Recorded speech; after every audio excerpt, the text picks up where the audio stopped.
1656-57 जावळी जिंकल्यानंतर महाराज कोकणात आले. आदिलशहाचं मुख्य उत्पन्न होतं किनारपट्टी आणि किनारपट्टीचा व्यापार हे कुठल्याही राज्याचं महत्वाचं अर्थांग होतं. शिवरायांना सुद्धा कोकण हे आदिलशहाचं अर्थाचं खच्चीकरण करणं आणि स्वराज्याचा अर्थ वाढवणं या उद्दिष्टासाठी हवं. जावळीच्या मोहिमेमुळे कोकणात उतरण्याचा मार्ग आला आणि कोकण किनारपट्टी बघितल्यानंतर महाराजांना इंग्रज, डच, पोर्तुगीज, फ्रेंच यांच्या नौदल सामर्थ्यासारखं आपल्याही देशाचं, आपल्या मातीचंही नौदल असावं असं वाटायला लागलं. आणि म्हणून महाराजांनी मराठ्यांचं, या देशाचं त्या काळातलं पहिलं आरमार उभारलं. आरमार उभारताना या समुद्राचा अभ्यास, इथलं तंत्रज्ञान जे विदेशी होतं, पोर्तुगीजांकडे होतं, त्यांच्यापासून तंत्रज्ञान घेतलं, पारंपरिक तंत्रज्ञान यांची मिसळ करून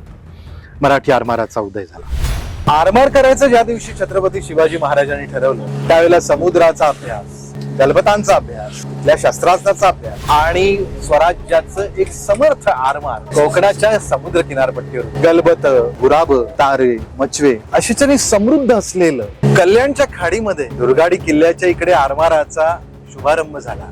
20 गलबत, ती देखील पोर्तुगीज तंत्रज्ञांकडनं मदतीने बनवून घेणं, तिथपासून सुरू झालेला मराठी आरमाराचा प्रवास हा 300 गलबतांपर्यंत पोहोचला. कान्होजी आंग्रेंच्या काळात हेच मराठ्यांचा आरमार कोकणच्या किनारपट्टीवरती, समुद्रावरती इतकं प्रभावी ठरलं की ज्या पोर्तुगीजांचा कार्ताज समुद्र किनाऱ्यावर घ्यायला लागायचा, त्या पोर्तुगीजांना सुद्धा समुद्रावरती मराठ्यांचा कार्ताज घ्यायला लागला. अर्थात मराठ्यांना समुद्राच्या या शास्त्राची, आरमाराची, नौसेनेच्या अभ्यासाची शिकवण महाराजांनी दिली आणि महाराजांच्या सिंधुदुर्गाचा, जयदुर्गाचा, पद्मदुर्गाचा, सुवर्णदुर्गाचा, खांदेरीचा अशा सगळ्या जलदुर्गांचा अभ्यास ज्यावेळेला आपण करतो, त्यावेळेला या आरमाराच्या गांभीर्याची आणि महाराजांच्या समुद्रातील युद्धशास्त्राची आपल्याला अधिक माहिती मिळते.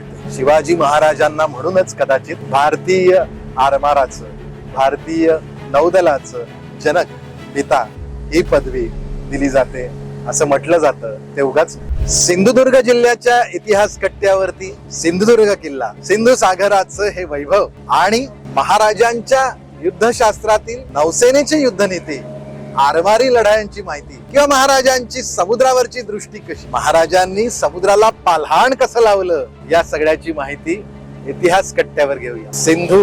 सिंधू सागराचं ज्ञान आणि त्याच्यावरती थडाडणाऱ्या तोफांचं आणि मचव्यांचं, गलबतांचं हे वैभव समजावून घेऊया. भारतीय नौदलाच्या पित्याची निर्मिती, मराठ्यांचा आरमार, युद्धनीतीतला हा भाग इतिहास कट्ट्यावर नक्की या. सिंधुदुर्ग जिल्ह्याच्या कट्ट्यावरती सिंधुदुर्गासह सिंधू सागराची महती ऐका. इतिहास कट्टा, गप्पा इतिहासाच्या, गोष्टी माणसांच्या. भारतीय इतिहास संकलन समिती कोकण प्रांत, सिंधुदुर्ग जिल्हा आणि समस्त शिवप्रेमी सिंधुदुर्ग आयोजित इतिहास कट्टा. पर्व पहिले, छत्रपती. विषय, शिवकल्याण राजा. गोष्ट दुसरी, शिवछत्रपतींची युद्धनीती.